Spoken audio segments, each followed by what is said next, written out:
Hello and welcome to the Empowered, Sensitive and Creative podcast. My name is Rim. I'm an artist, a certified life coach and an NLP practitioner, and the creator of the Empowered, Sensitive and Creative retreats. Passionate about celebrating joy and beauty in the everyday, especially when things are falling apart, I'm insatiably curious about human nature, and I look into the world with reverence, awe, and a sense of wonder. Tune in for stories exploring healing through creativity, art, embracing sensitivity, and navigating the subconscious mind. I'll talk about the struggles that highly sensitive and creative people face, and share my experiences, insights, and favorite tools along the way. I'm here to empower you to turn what we often deem to be a curse into your biggest gift. I believe that the more we create together, the more we heal the world. So let's dive in.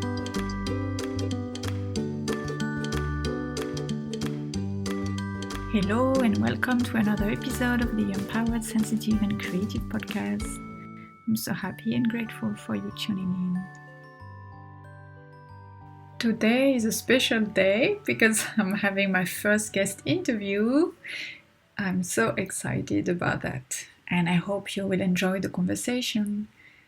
My first guest is Cami Minerbo. She is the host and creator of the Blossom Experiment, a podcast that discusses authenticity, intuition, and intuitive living.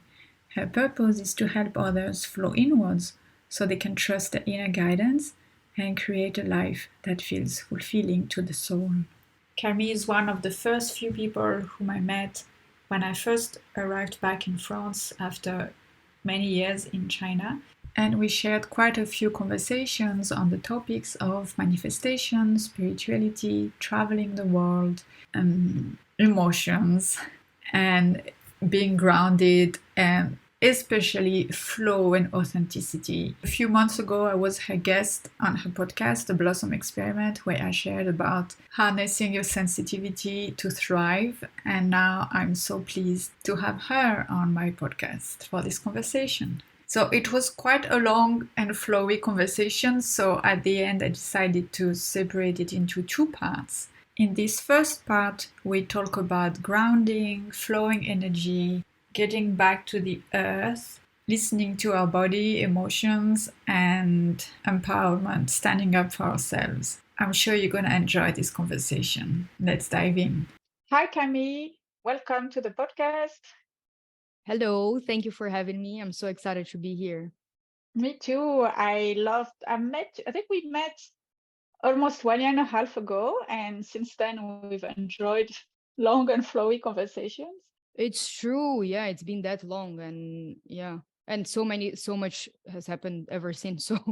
So much has happened, and I love being on your podcast. So I'm so happy that now I have mine. You accepted to be my guest. Yes, let's do this. Let's do this. So first, I have a few short and sweet questions to get to know you better. Can you tell me about yourself? Like, where you're from? Where did you grow up? So, yes, I am originally from Brazil, from São Paulo, and right now I'm based in Crete, in Greece, in an island. Okay, so I imagine really two different scenes, like one huge megapole, huge city, and then small corner of the world in the middle of the sea. Yes, huge contrast. But I've always wanted to live close to the sea, so it's serving me for now in this present moment, but we'll see where Yeah. it goes. And then tell me, do you know your astrology, like your basic astro science and human design? Um, I really love human Yes, design, so yes, I really, really like human design as well. So my human design, in human design, I'm a projector. I'm a 2/4 emotional projector. And in astrology, I am a Taurus. My rising is in Cancer and my moon is in Gemini. Um, yeah, I think it sums me up quite well, actually. Okay, so Cancer rising. Yes, I, yes. I'm also Sun, Taurus, and Cancer rising. So, whoo-hoo. Really? Oh Yes, my, what's your moon? Pisces. Okay, more water. Yeah. Yeah, but so for you, it's like May, June, July, the 3 months of packed. Oh, well, I honestly, I have never thought of that, but that can be accurate because right now I'm really going through it. So yeah, yeah, people talk about like like your personal hell or something like that, like when the month before your birthday. I don't know, in Portuguese we call it like astral hell. I don't know if that's a thing in English as well. um yeah, I don't know, but it's actually because my moon is like in the meet, like in the cusp between Taurus and Gemini. It's like the last degree of Taurus, first degree of Gemini. So some astrologers, that when they read my chart, they say, yeah, you instantly have, like with the progression, you instantly have a moon in Gemini. And some others, they say that I have a moon in Taurus. So, but I feel very Gemini. So like I really resonate with the sign. So Yeah, I I think don't. that's what counts, is what you resonate. Or maybe later in your life you will resonate with the Taurus. I'm Sun Taurus, and I'm like a cusp Aries because I was born at the big, like first day of Taurus. Mm, So I do have the Aries influence, but not every day, not as much as Taurus. Like sometimes, it's like when you. I think it's like, to my understanding, it's like in your human design when you have some centers that are undefined, you can tap into the energy, but not continually. I feel like the cusp would be like that. You can tap into it, but not on a continuous, like not on a regular basis. So I don't know. I feel like maybe for you, your main moon is Gemini, so you really resonate with it. But then if you need more Taurus, you can tap into it maybe more easily than someone who doesn't have it. yeah, that's, I never thought of it like that. Yeah, yeah, I think that's accurate. Yeah, Okay, so Gemini is what? Is it fire? No, is it air? I think it's air. Yeah, yeah, Okay, so earth, water, and air. Quite yeah, balanced. yeah, yeah. But if you, yeah, or like a lot of earth. Yeah, Yeah, so grounding. I try. I think it's interesting because your podcast is called the Blossom Experiment. And I don't know, I'm just inspired by stuff right now. I just think, oh, blossoming flowers, they grow in the ground and they need Yeah, water and a bit of air to be happy and be nurtured. yeah, it's like a mix of all of my elements. Yeah, that's true. It's interesting that you're saying that because another person recently told me like, I love how when you are on your podcast, when we're talking about things, how much you bring it back to the ground, like how embodied, this person said, like, I love how embodied you are, like how much groundiness you have. And it's so interesting because I think that I rejected this part of me for a long time when I first got into spirituality and personal development, because I wanted, because everyone was so airy and I just wanted to be so airy and so flowy that I neglected like the earth, so nowadays I make a really conscious, um I set a conscious intention every day to be grounded and to realize that we're still in planet Earth. So spirituality is beautiful and it supports me in so many ways. But I still need to eat. I still need to make money. I still, or like not need, but I still want to eat. I still want to make money. I still want to wear beautiful clothes. So I think Taurus is a lot about that. It's about this being in the beauty of the world, in the comfort of the world, and in the material aspect of the world. So yeah, I really try to not neglect that part of myself anymore, because I feel Totally. like I did. Yeah. I'm really pleased to hear you say that. I think it's so important. We have a spirit, but we also have a body. We are human. Yeah, animals actually. So we're also animals, so we need to remember that. And actually, I think it's super important to honor our animality and instead of trying to get away from it. I agree. And I think that some spiritual teachings, they kind of bypass it, as if you could just spend your entire life meditating. And of course, some people, they have this as a purpose, and it's not wrong or right, but I feel like for the majority of the humans, they are here to do something with the material, so yeah, I think it's important to have this conversation and to talk about this, because yeah, oh my god, when I look at myself in the past, like in my really core spiritual phase, I'm like, oh my god, honey, what were you doing? Like, why? But it's Well, okay. it was a Without phase. judgment. Yes, try not to judge. Compassion. Yeah, maybe these people, they have a lot of air in their astrology. Maybe they don't have the grounding, the earth element. That's why even they need to ground at some time. They're still human beings, but maybe in their past, in their life experience or whatever, they don't need to be as grounded because we need different kind of people. But we, since we have a lot of earth energy, I think it's if we didn't ground, if we didn't embody what we think or what we our, our ideas or everything, our essence, then we would be far from who we are, from our essence, since we are earth, partly earth people. Yeah. And what I love about what you just said is the reason why I like these tools. They're not core tools in my life. I don't use them every day. I don't check my astrology every day. I don't check my human design every day or something like that. But I think that they are just tools that shows us how unique we all are. And I think Yeah. that what you just said is why I like the theme of authenticity, and why I do my podcast and why I do the work that I do and everything, is because I feel like for so many years I tried to fit into a box, of being something, of being like a certain type of spiritual person or a certain type of corporate person or a certain type of workout person, of how I eat and things like that.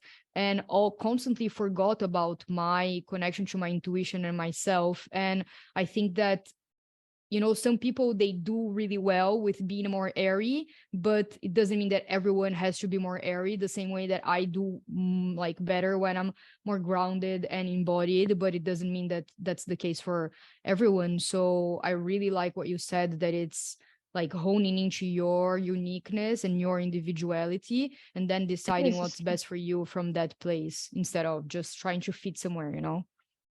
Yeah, that's so important. I agree with you. And we are whole. You remember what you said? Like, I think what you said was perfect. We are on Earth. We still are in this planet, and in this planet, there's the whole. And also, like plants, we need all kind of different plants, and we need heat, and we need rain, and we need wind, and we need not wind in some parts. We need earthy humans. We need airy humans. We need fiery humans and more watery. Like when I say it's not like human is one thing, but I would say like the dominant. We need male energy. We need female energy. It's different blocks, different energies that we all need to have Yeah. balance and harmony. Yeah. Harmony and We need projectors, we need generators, we need the ones who start, we oh need the yes, ones. yeah. So can you say briefly, not going too deep, projector? What does it mean? You said you have emotional authority. So since this podcast is about sensitivity and creativity, emotions play a big role. And your Yeah, Cancer rising, so that's also the domain of feelings and emotions, and you have emotional energy, authority. Sorry, how does it show up for you? Would you like to share some? Yeah, thoughts on that? emotions, they rule a huge part of my life, even more that I would like to admit. And it is something that I think that when you are an emotional person, like in human design, or when you are just extremely connected to your emotions and to your sensations and you're more sensitive, I feel like something happens when you are growing up that is you are kind of shamed by it. You are shamed by other people that you should make decisions with your brain, you shouldn't make decisions with your heart, that just swallow that cry, why are you overreacting. It actually makes me so sad right now, because it makes me it reminds me of so many times in my childhood when I was like being emotional or wanting to have feelings or something like that, and people would just think I was too much, like, ah, you're too, like, and I didn't know. For example, I was really anxious. I have a lot of anxiety. I didn't know what it was. Like, I would cry in tests in school when I was like in second grade, like super young, but I would have like this painful anxiety. I would start crying, having like anxiety attacks. The teacher would have to pull me out of the of the class and just calm me down, and that lasted for like more than 2 years, and no one knew that I was having anxiety attacks and was teaching me to deal with those things. It ended up reflecting on my grades, and it was just me being a bad student, so Mm. I it's really, yeah, it's like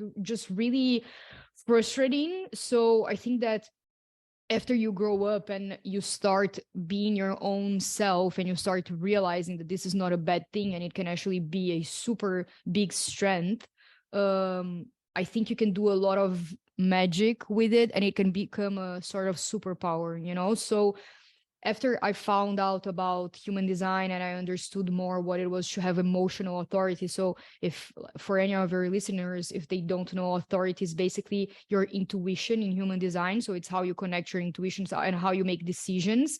And for emotional people, they have to leave it for at least 24 hours so they can feel all of the spectrums of the wave of emotionality and the emotions that they're having. And then they make a decision. So, for example, if someone invites me for something like a dinner on Friday, and then today I'm feeling super excited about it, and then tomorrow I just like feel super depleted and I'm like, "No, I F this dinner, like I don't want to go to dinner, I don't want to eat, blah blah." And then after this extreme highs and extreme lows, after they pass, then you find a place of neutrality, and from that place you can make a decision. And although it seems almost like counterintuitive to what society would tell you to do, when I found that I made decisions from this structure, this strategy, it would benefit me way more than if I would just try to be the person who makes decisions on the time, like at the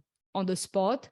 Mm. So yeah, I just really trust normally my emotions. However, they can also be really deceiving.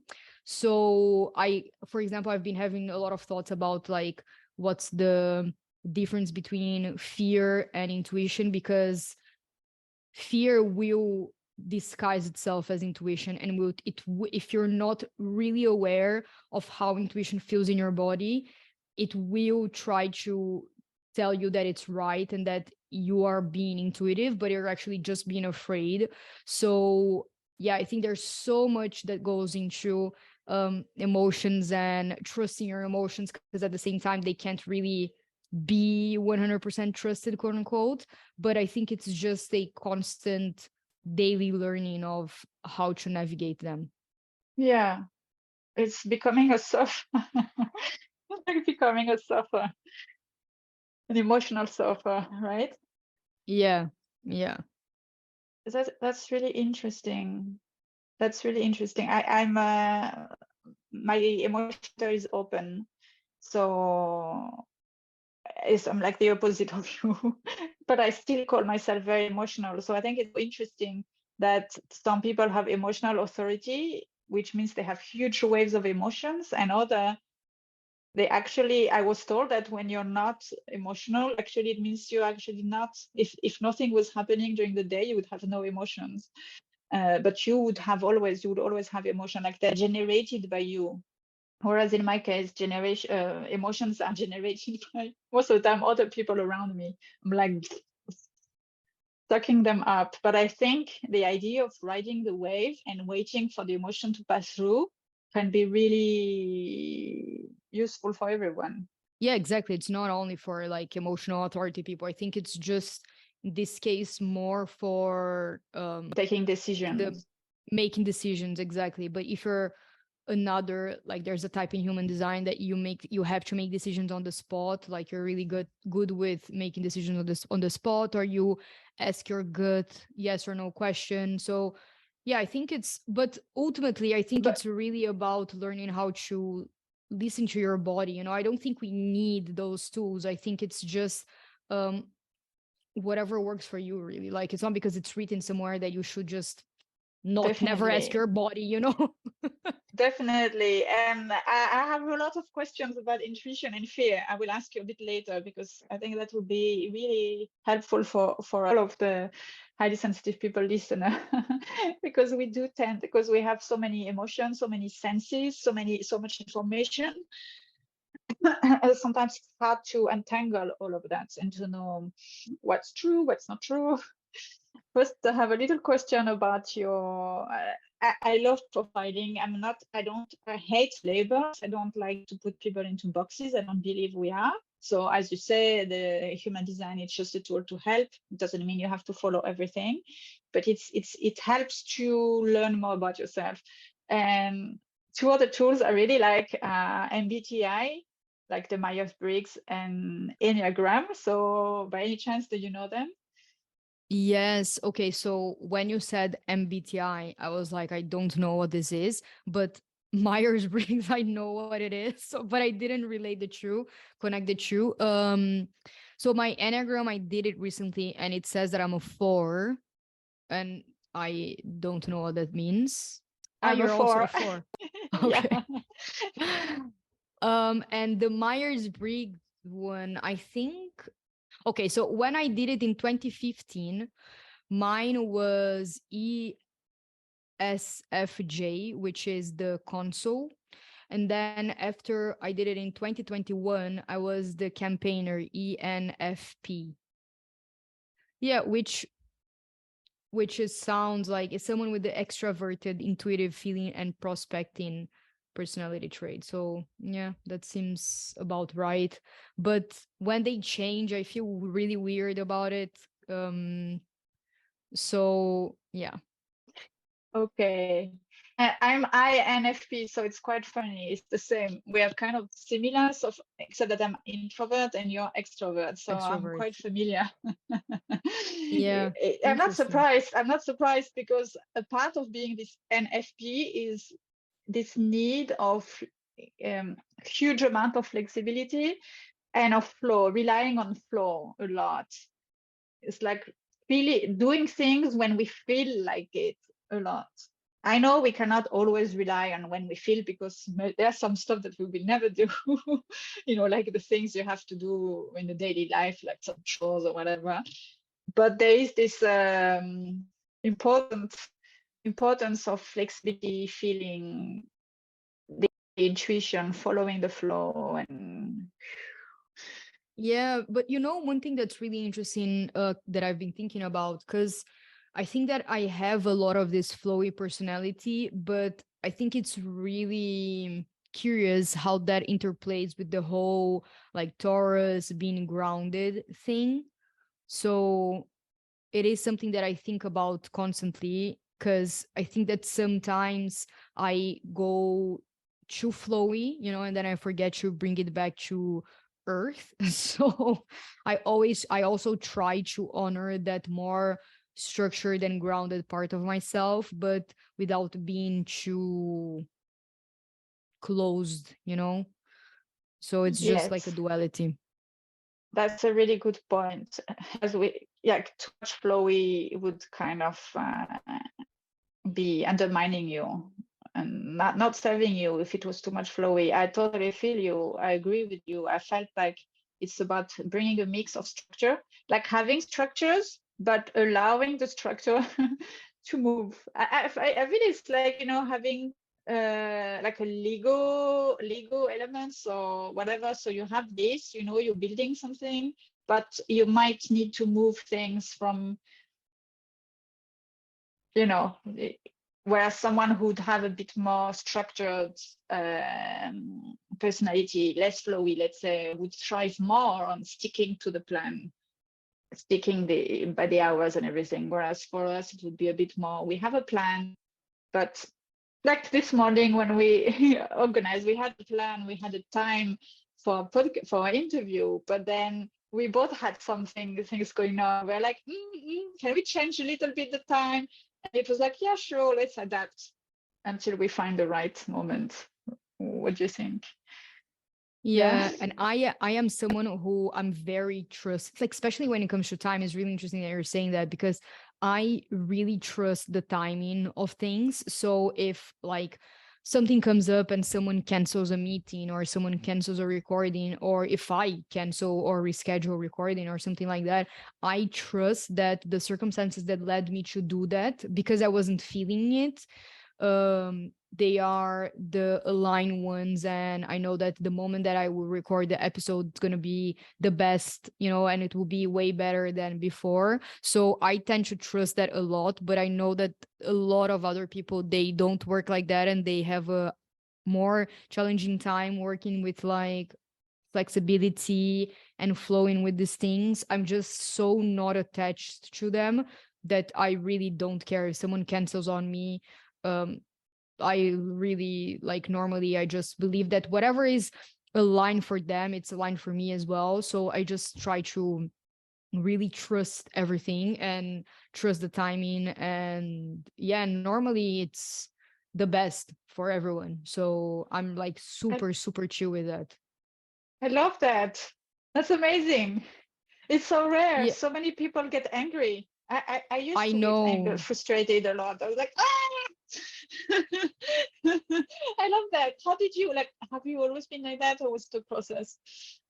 So it's really interesting because when you were talking about the like when I was younger, when you were talking about like the little list with like 7 to 7:30 a.m., 7:30 to 7:45, like it's so interesting because I used to do that when I was young, you know, when I was like 12, 14, 15 years old.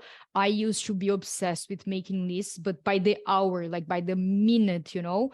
And I loved following them. So I don't know if that is something that I would still love and I'm trying to avoid, or if I just outgrew it, or if I just picked it up from I don't know where, because honestly, none of my parents taught me that, you know, like make lists. They even thought like I was so obsessed and so organized and controlling that they even almost took me to a doctor to see if I had OCD because I couldn't sleep with the bedroom when it was dirt, messy. I used to be super cleaning and obsessed with cleaning things and organizing things. So I used to be very structured and organized. I don't remember being someone who would be frustrated because of time, especially because I always am the one who's late, at least like 5 minutes. So whenever we were leaving for school, our dad would drop us off. I would always be the last one on the door. Everyone would always be waiting for me. Whenever we know we went out for dinner, again, always the last one on the door. Just like I don't know what goes on. I can try to start getting ready 1 hour and a half before something happens in my brain that I'll just be late, you know? And yeah, like in my adult life that just transformed into this concept of like, what is time? Time is a construct. So yeah, so then I just started being really okay with, I don't know, like this for me, this sentence, whatever is in your highest alignment is in my highest alignment. For me, that rules a lot of my relationships and my day to day. So I know that if someone is making a decision from their intuition and from what they feel it's right, I know that it's right for me as well, because the universe wouldn't make something be in alignment for one person and then not in alignment for the other person, you know. So, and then for me, if the person is not happy with the way that I'm doing things, then they just or shouldn't be in my surroundings, you know. Like I'm not gonna change who I am and not and go through my boundaries just to make someone else feel good about their own way of doing things. So yeah, and it's really interesting because recently I had a situation where I had to reschedule a call like 30 minutes before the call was happening. And I rescheduled it. The person got super upset, was really passive aggressive about it. And I'm like, you know what? Like, this isn't meant to be. Then we're not meant to be in each other's circles, you know, because you clearly just vibe off of a different thing. And I can't force myself to do something just because it makes you uncomfortable to do it somewhere in a different way, you know. And they could do the same. They could say to me like, no, you're not being respectful of my time. I organize myself around this and everything, and I really respect that. But that's just not the way that I do things. Like when people cancel things with me, and like of course they do, I'm like, don't worry at all. I know it was the best for everyone. Like, I really don't care. I don't know. It's just something that I don't have attachment with. So for me, You it's don't just really easy. you don't take it personally. It doesn't mean Not at anything all. about your value, their value. It's just you kind of it seems like you understand people are just have different styles, and that's it. Yeah. And also, like with the emotional thing, you know, when it's getting close to like I set things up and everything, but if the day comes and I feel super low, I feel like borderline depressed, and I feel like it's a struggle just to get out of bed and eat something, you know, because sometimes that happens, you know. I have a lot of things going on in my life, and sometimes I have to set boundaries and I have to say no to things that once I agreed before, to make sure that I'm taking care of my mental health and taking care of myself. And if people have a problem with that, then I don't want to be around people like that. Like, I don't, because I have an extreme respect to other people's mental health and their boundaries. So, or I try to at least. So yeah, like I wouldn't get upset if someone said like, hey, I need to reschedule this call. I'm really not feeling okay. And I'll be like, no, you have to go through the call. Like, no, like, why would I do that with someone? I would hate if someone did that to me, you know? So yeah. Okay, but what if I think I totally get you, and I think that's amazing that you managed to do that so young, because very often it's a process. Like, but like, what advice would you have for people when they are being ghosted or they're being cancelled on, but not in a nice way, you know, not in a respectful way? Because I think, yeah, it's easier to do, it's easier to accept if the person is being polite. Of course, there will be always people who get angry and everything, but like if things are explained, or a little bit explained, we don't need to justify yourself, I agree. But if somebody says, oh, I can't make it anymore, and just take it in your face, how would you, I do you have think any it advice for that? Yeah, I think it comes back to the elements of alignment, trust, and boundaries. So if you feel like someone is being disrespectful to you, I think then that is like the same way that I don't want an ex person in my life. You can also say, like, look, this is disrespectful, and I just don't want the type of person that cancels on me and ghosts me or something like that. And then you set a boundary in that sense.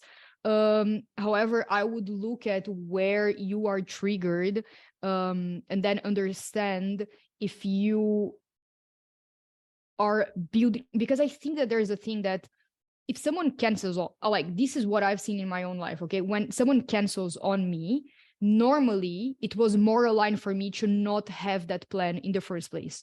Even if it's a date, if it's something else or whatever, for me, if the person is not in the mood, then I trust that it's always also in the best alignment for me. However, if that is perpetuated through a period of time and you ended up feeling disrespected after a time, I think that you have then to set boundaries and stand up for yourself. You know, I think that it goes both ways. The same way that I will say, like, I don't want someone who can't have one like inch of flexibility and will not understand that humans go through things, and you know, things, they change.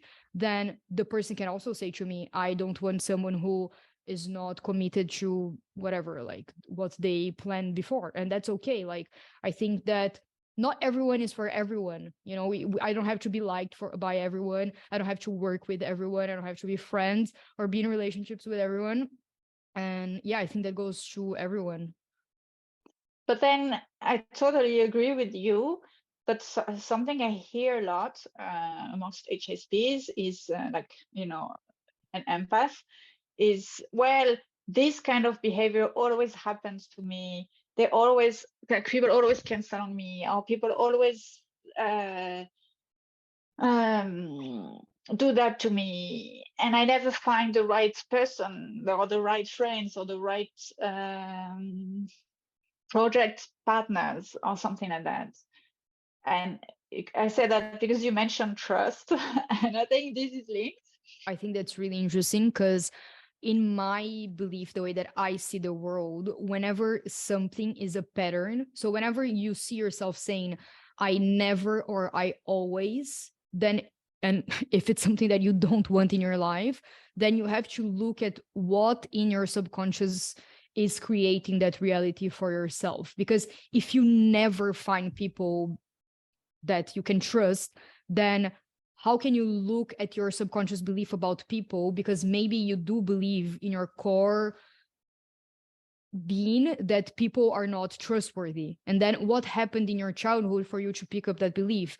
Because that's not the case for everyone, you know? So if it is the case for you and you feel like it's always something that's happening to you, then I think we have to also have the self-responsibility to look inside and understand, okay, how am I manifesting this? You know, I try to go to I try to go through life from this principle of I'm manifesting everything, the good and the bad, the what the mind perceives as the good and the bad as well. So if I can manifest a cool job and a cool opportunity, I can also manifest people always canceling on me, because it all goes down to the fact that you are a co-creator of your own reality. So in this specific case, in a case of someone having a pattern with this type of behavior, is it about the people, or is it first about yourself and what you are looping in, what beliefs you are looping in? And then the people that you will call into your life, when you change your belief, they will change as well. It will be different people. So it's you would recommend a lot of introspection. Yeah, Yeah. for sure. And I love this idea of being the co-creator. It's very empowering. Exactly.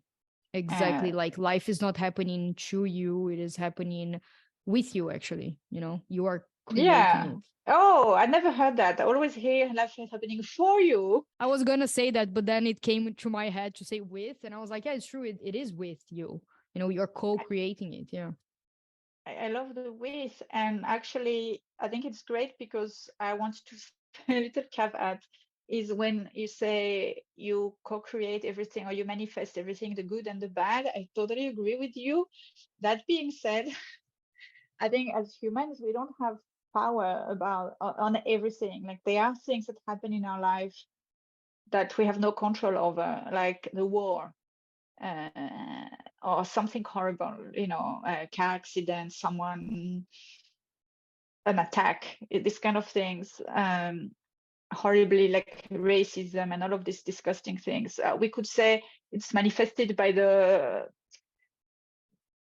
global human whatever Yeah. thing, negative energy or whatever. But I think that's I just say I think it's important to remind it's happening with you, because we have power, but there are things we have no power over, or we can find a way to reclaim our power from some horrible things in life that we have no control over. That's what I mean.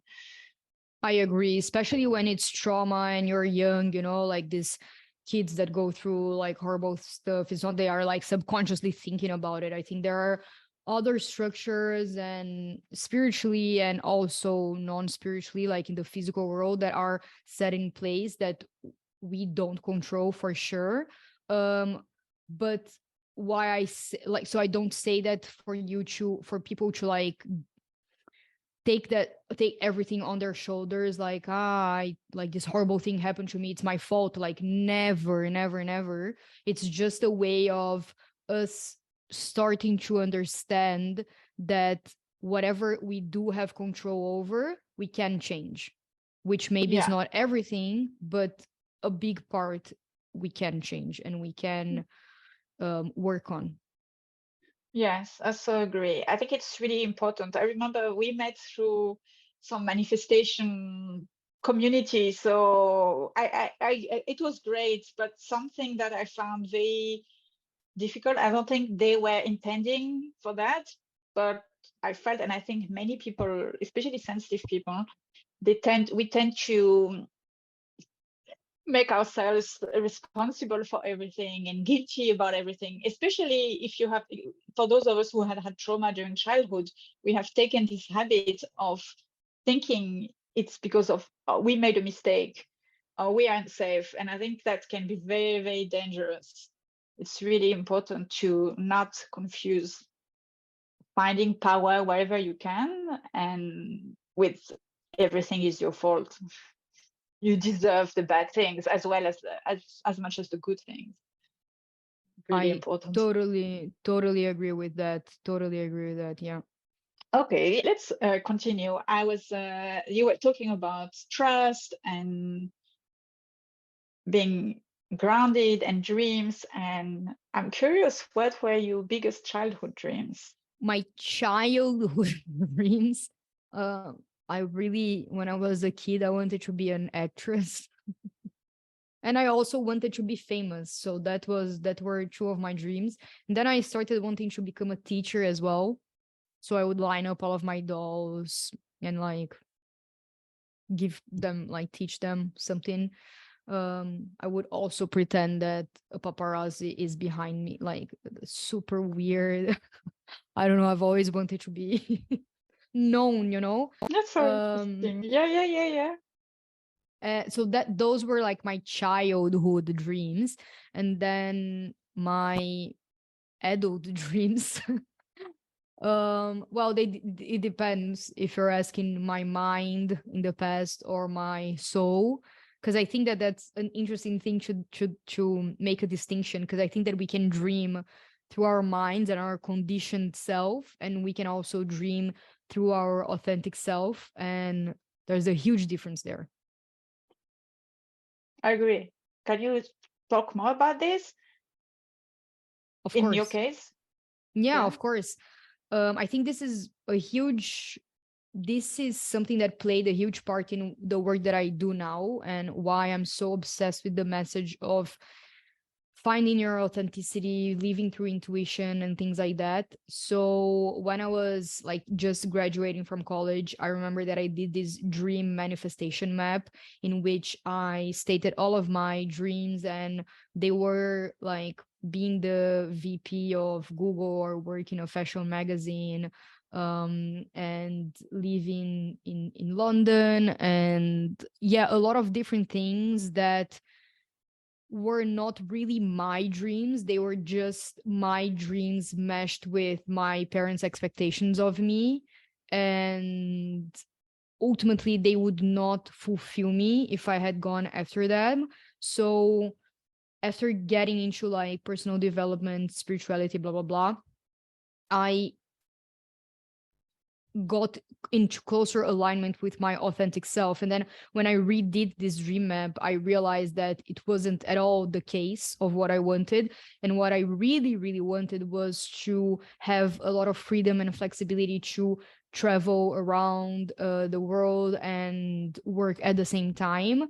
And that I didn't want to work for Google. Like, God, no, I didn't, you know? And that fashion was something that I loved for some years, but then I didn't want to work with anymore. So yeah, a lot of my dreams changed, and I just became a completely different person from what was in that piece of paper. You know, I then graduated got certified as a yoga teacher. I started getting really into spirituality, became a Reiki giver, like became a coach, became a certified health coach as well. So my path just changed drastically. You know, I went from wanting to live in a big city in the UK to living in an island, walking barefoot, you know.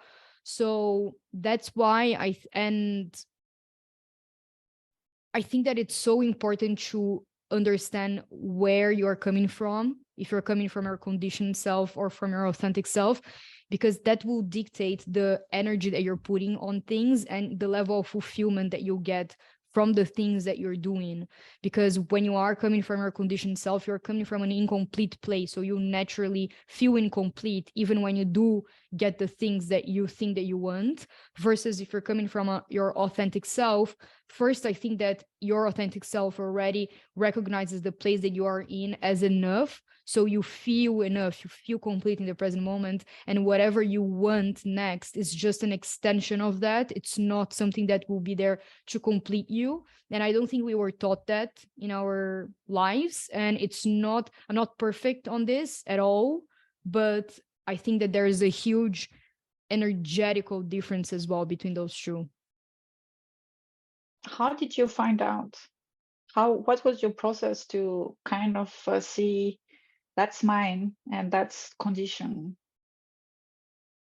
I did a lot of work on my self-awareness. I think it was several different tools, several different processes, reading some books. I think that there was this really important thing that was a detachment from my family and their values and their beliefs in the world versus building my own and standing by my own 2 feet. So instead of, thinking that, like a simple stupid example, like my family thinks that you should store cucumbers in the fridge, but I think that you should store What? cucumbers. Oh, cucumbers. Okay. Yeah, like a really simple thing. Like I think that I should put cucumbers outside of the fridge, you know? It doesn't mean that they are right or wrong, or that I am right or wrong. Actually, I recently saw a video that you should store cucumbers outside of the fridge. But anyways, so it's just something that, normally you carry with you because of them, but it doesn't make it a rule. So I think that for me was really, really important because my family, they're very generator, so they work a lot, they wake up really early and they're working all day every day, and they like doing that and they have energy to do that. But I am not like that, and I didn't have the consistent energy that they did. So instead of feeling wrong about it, which I did for a lot of years, I started understanding that this is just my way of doing things. It doesn't mean that I'm wrong. It just means that I'm different. Yeah, we are definitely not our parents. I so agree, and it's important to distance. In my case, I resonate with a lot of what you said because I also moved far from my family in many occasions, and I felt it's not only the physical distanciation, but I think it helps. Like moving away, like literally physically, maybe it's because we are Taurus, so we need this bodily experience to literally physically move so that the move or the distance also happens within. Yeah, I totally agree. Whenever I spend time away from them, my relationship with them would be better. And also I would feel more like myself. However, I would say that a lot of the things that I disliked about myself or being close to them, they continued. So there's this really funny story that I've always been someone who woke up later, like naturally. I just can't wake up early. Like I need to stop saying that about myself, but I just have Yeah, always, since I never. was a kid. Yeah. When you say I've never, never, but always say I've something. Yeah, I know, but honestly, since I was a kid, it was a challenge for me to wake up early. um and I naturally want to go to sleep later and then wake up later. And I was shamed a lot by that with my family because they are the opposite, except for my brother. My brother is like me. Anyway, so I remember that whenever I was like in the weekends and I woke up at 10 a.m., I would be like, oh my God, it's 10 a.m. People are judging me. Or even like during the day and I had to work. So, I was making money, but I don't know, I didn't have meetings or whatever. Like I know that I can do my work in smaller periods of time, anyways. So I would wake up at like 10 or something, and my dad saw that I woke up at 10. I would feel so judged and ashamed. And he would even comment something, about the time that I woke up or something like that. And I would just feel wrong, like a wrong human being. And I would start the day basically shaming and judging myself. Like I would start the day saying, you are a horrible human because you woke up at this time and blah, blah, blah. So anyway, so that stayed so strong in me that one day I remember that I was in Bali and I was living by myself there, like in my own room, in my own little cottage thing. But there were some construction people around my room. And I remember that one day I woke up and I think it was like 11 or something like that. And I woke up like, oh my God, what are the construction people gonna think of me? Like what I was I was afraid of what the construction people would think of me waking up at 11. So clearly it was me projecting like my fear of being judged by my father on the construction people, that honestly, what, like, who cares what they think about my life. And it was so when I had this thought and I was aware of it, I was like, wow, this just shows that no matter where in the world I am in, this judgment is so big inside of me that it's not about being close to my dad or not. It's about this being internalized inside of me, and I have to look at it, otherwise it will follow me wherever in the world I am in. So again, although some things they do get better when you're away from your family or you're away from the people that impose some certain conditions on you, there are things that will follow you wherever you are in the world, and you just can't run away from them. Yeah, so true. I think the moving away, like physically away, can help. Maybe it's like the initiator, the thing that activates the transformation or the change, like gaining the distance or being away so that we can see things a bit more clearly or begin to see them. But I'm not saying we need to be away from our family forever. And that's otherwise it would be like running away and not facing the truth. So at the end, you don't solve anything. If the only thing is just run away, then you never face the problems. And totally, and the problems are within. I mean, of course, they would also have things to change, but you cannot do this for them. That's their story. But it's your thing. It's your head. It's your mind. It's your thoughts. It's your beliefs. It's your feelings, your emotions, and this is with you everywhere. Yeah, yeah, So 100%. 100%. totally.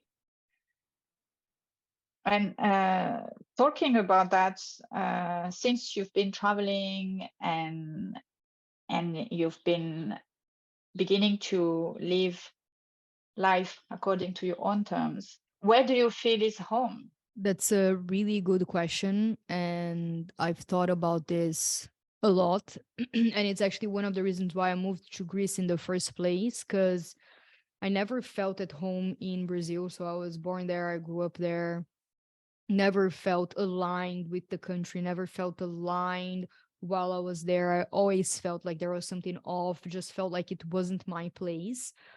So it frustrated me a lot that I was there. I almost felt stuck there.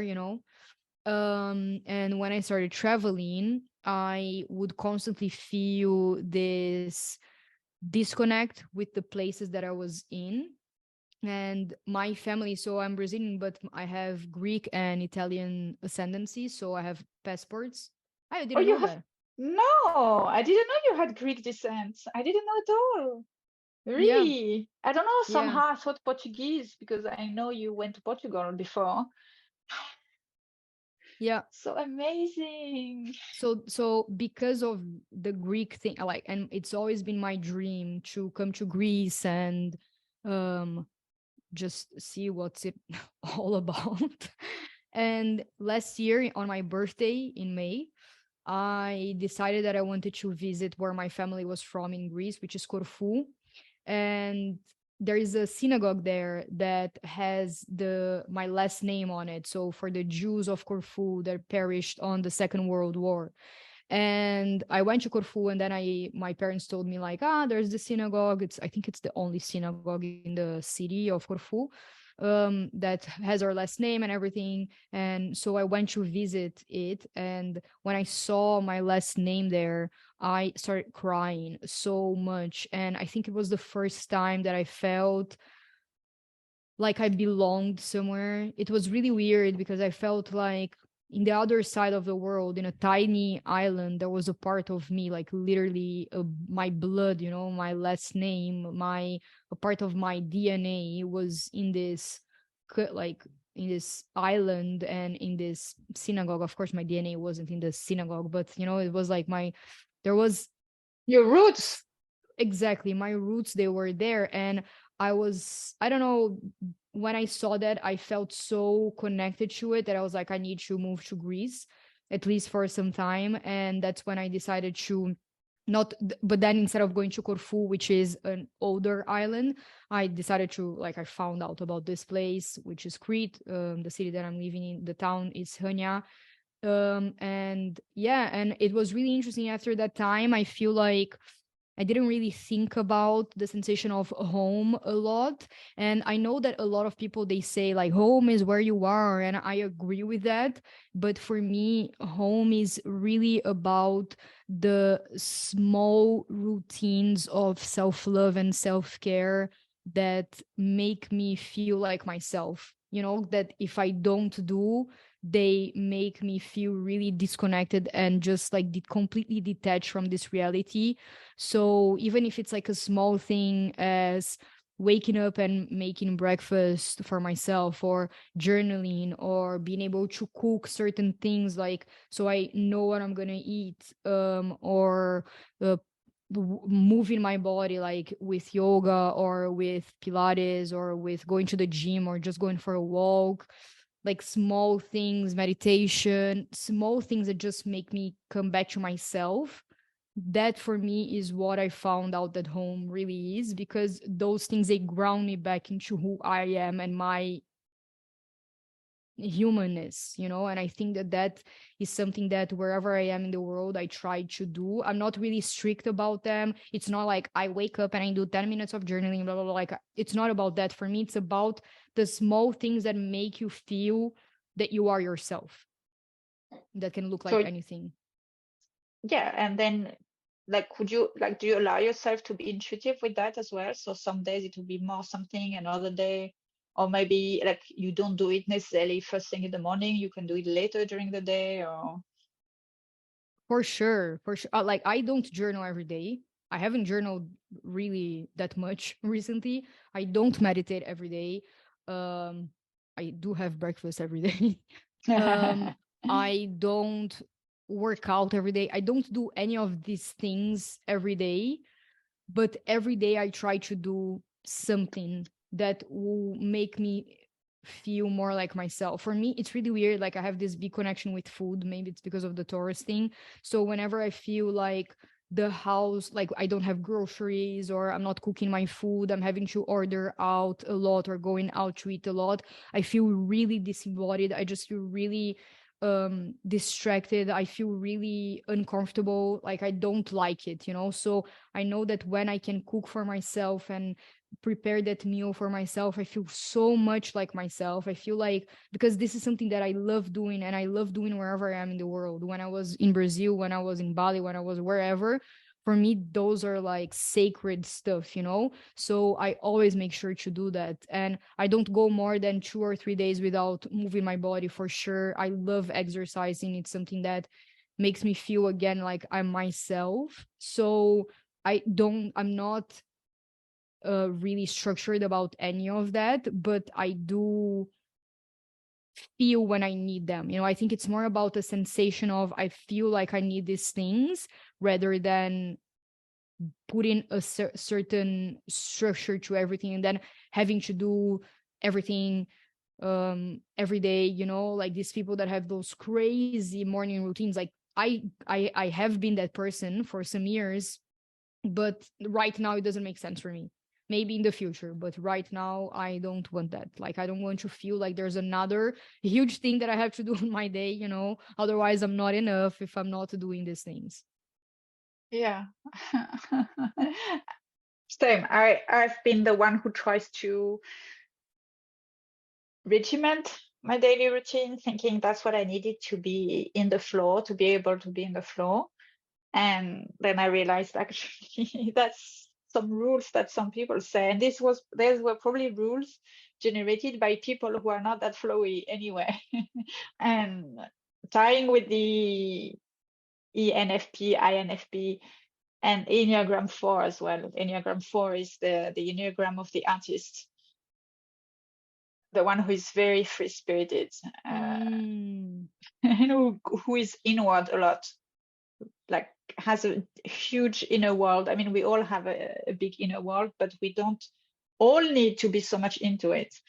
But the 4 is very reflective, very in and very connected to the senses because of the creativity, and artistry. Interesting.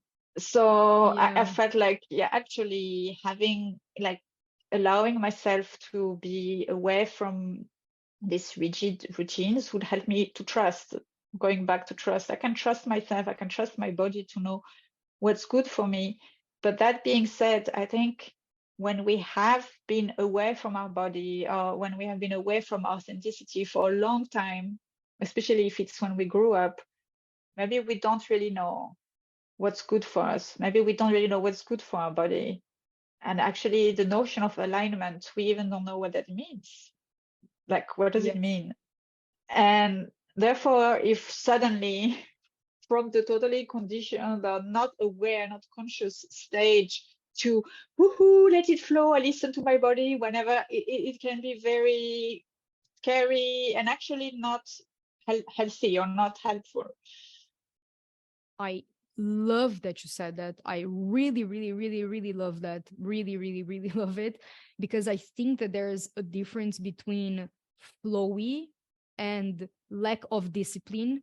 And I hate the word discipline in the way of like ego or mind. Or Exactly. Like really punishing, yeah. teacher. Exactly. But there's a certain energetic that goes into consistency, and instead of discipline, let's call it structure that supports you in the long term. So for example, I know that in my life, when I wake up, the more anxious I wake up, the more I want to reach for my phone and reach for quick comfort. So Yeah. the more anxious I wake up, I don't want to go and do the 20-minute meditation. I'm like, no, I just want a hit of dopamine. I want to look at TikToks. I want to just forget about this anxiety that I'm feeling. I like, even now, after meditating or doing personal development work for more than 7 years, I still run away from it. I still run away from my body and from feeling my feelings. Like, I'll be the first one to admit it, and I'm not ashamed of it at all, because I'm just a human being, and I do reach for my phone the first thing in the morning. If I'm more at peace and I wake up with more calm, then I'll be like, maybe I should meditate. However, I think that there's such an important thing here, because the routine that you create for yourself and those habits, they're meant to support you. They're not meant to hinder you. However, the more that you put them in place in the moments that you don't want to do them, you will then reach for them more and more and more, and you will get into the habit of having them support you on the long term, instead of just in the days that you're okay, then you meditate, you know? So what I try to do is that I try to be really aware daily in the moments where I need them the most, and the moments that I want to run away from them the most. It's the moments that I try to hone into them the most as well. Because, you know, when you are okay, it's like, if you're meditating, like, it's great, but it's really in the moments that you're really, really in need that you will try to just numb yourself. And then you have to have the self-awareness to understand, are you flowing with your routine and being intuitive, or are you just being like numbing yourself and running away from something? And I think that there's a big difference over there, that really no one will be able to tell except you. You are the one who will be able to determine whether you are flowing and being comfortable and like making the best decisions for you. And maybe today it is scrolling TikTok, not going to judge that. But maybe some days you are scrolling on TikTok and you're not okay, you know? So, and that's okay too, but just be aware, you know? Don't kid yourself and pretend like I'm just flowing, you know? Like, are you really? And I know that I do that sometimes. So Yeah, we all do. It's difficult. This requires a lot of discipline not to kill oneself. Sometimes it's easier for some stuff not to kill oneself, but sometimes it's really hard, and the only thing we want is to kill oneself. It's like, oh, exactly. that's And that's true. okay. That's okay. Yeah. We're not supposed to be perfect every day. Actually, never, but Yeah. And that's it for the first part of our conversation. I hope you enjoyed it and that you are inspired to experiment with your own flow and your own interpretation of what home means to you, and practice getting into your body more often. I will see you next week with the second part of my conversation with Cami. And in the meantime, if you would like to get in touch with her, check the links in the show notes. And also, I wanted to let you know that the Empowered, Sensitive, and Creative Retreat is back next year. There are only 6 tickets available, so if you would like to join, check out the retreat page at rimcreativeenergy.com/retreat. Thank you for tuning in. I hope you enjoyed this episode, and if it has inspired you, please share it around you.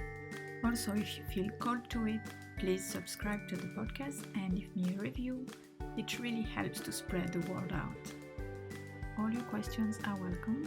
You can send them to me on Instagram at rim.creativeenergy.com or email me via my website rimcreativeenergy.com, and don't worry, I'll share in the show notes exactly where to find me.